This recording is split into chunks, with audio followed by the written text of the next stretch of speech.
Increasingly a romantic symbol of Irish resistance, the schools inspired the poet John O'Hagan to write, "Still crouching 'neath the sheltering hedge, or stretched on mountain farn, the teacher and his pupils met feloniously to learn."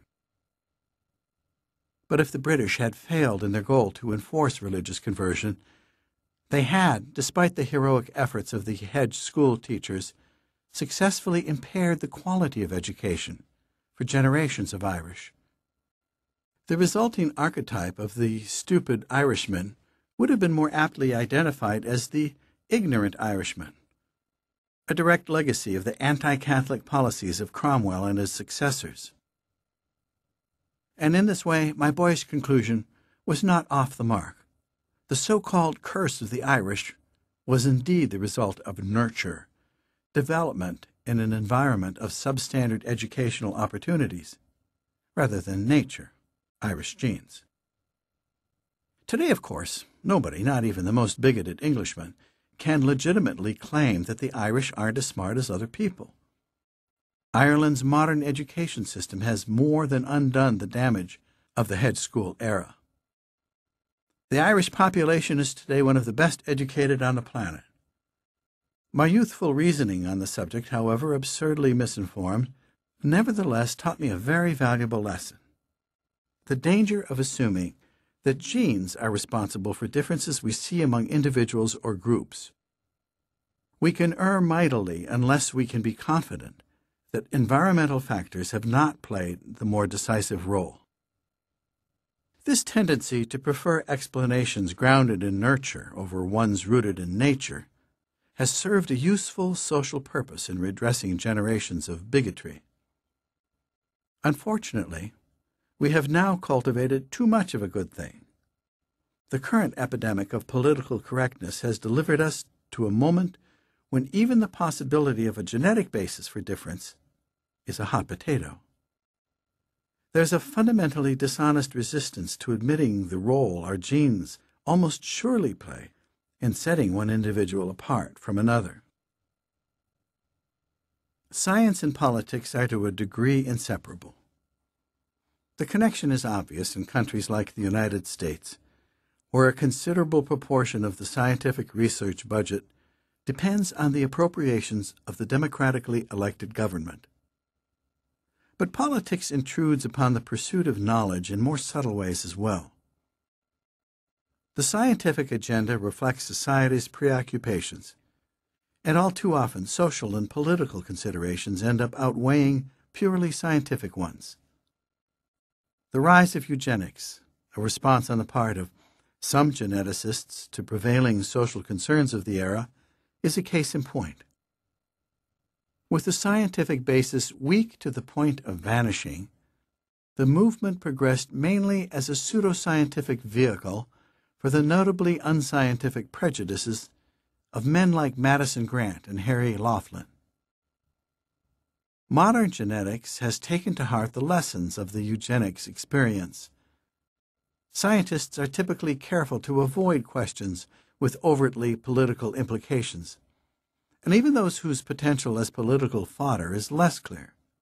We have seen, for instance, how such an obvious human trait as skin color has been neglected by geneticists. It's hard to blame them. After all, with any number of interesting questions available for investigation, why choose one that might land you in hot water with the popular press or, worse, earn you an honorable mention in white supremacist propaganda? But the aversion to controversy has an even more practical and more insidious political dimension. It happens that scientists, like most academics, tend to be liberal and vote Democratic. While no one can tell how much of this affiliation is principled and how much is pragmatic, it's certainly the case that Democratic administrations are assumed to be invariably more generous toward research than Republican ones. Wrongly, it turns out, the stingiest science budget in recent history was Jimmy Carter's. And so, having signed on to the liberal end of the political spectrum, and finding themselves in a climate intolerant of truths that don't conform to ideology, Most scientists carefully steer clear of research that might uncover such truths. The fact that they duly hew to the prevailing line of liberal orthodoxy, which seeks to honor an entitled difference while shunning any consideration of its biochemical basis, is, I think, bad for science, for a democratic society, and ultimately for human welfare. Knowledge, even that which may unsettle us, is surely to be preferred to ignorance, however blissful in the short term the latter may be. All too often, however, political anxiousness favors ignorance and its apparent safety. We had better not learn about the genetics of skin color, goes the unspoken fear, lest such information be marshaled somehow by hate-mongers opposed to mixing among the races. But that same genetic knowledge may actually be vitally useful to people like me, whose Irish Scots complexion is vulnerable to skin cancer in climes sunnier than Tipperary in the Isle of Skye, where my mother's ancestors hailed from. Similarly, research into the genetics of difference in mental ability among people may raise awkward questions. But that knowledge would also be a boon to educators, allowing them to develop an individual's educational experience with his or her strengths in mind. The tendency is to focus on the worst-case scenario and to shy away from potentially controversial science. It is time, I think, we looked instead at the benefits. There is no legitimate rationale for modern genetics to avoid certain questions simply because they were of interest to the discredited eugenics movement.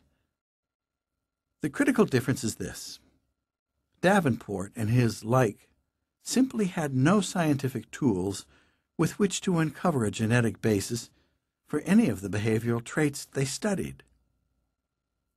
Their science was not equipped to reveal any material realities that would have confirmed or refuted their speculations. As a consequence, all they saw was what they wished to see, a practice that really doesn't merit the name science. And often they came to conclusions manifestly at odds with the truth. For instance, that feeble-mindedness is transmitted as an autosomal recessive. Whatever the implications of modern genetics may be, they simply bear no relation to this manner of reasoning. Now, if we find a certain mutation in the gene associated with Huntington disease, we can be sure that its possessor will develop the disease. Human genetics has moved from speculation to fact. Differences in DNA sequence are unambiguous.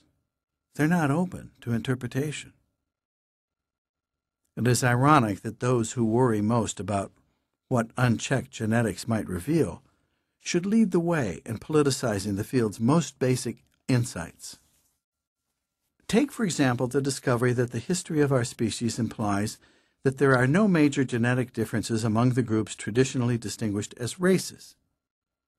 It has been suggested that, as a matter of general practice, our society should accordingly cease to recognize the category race in any context, eliminating it, for instance, from medical records.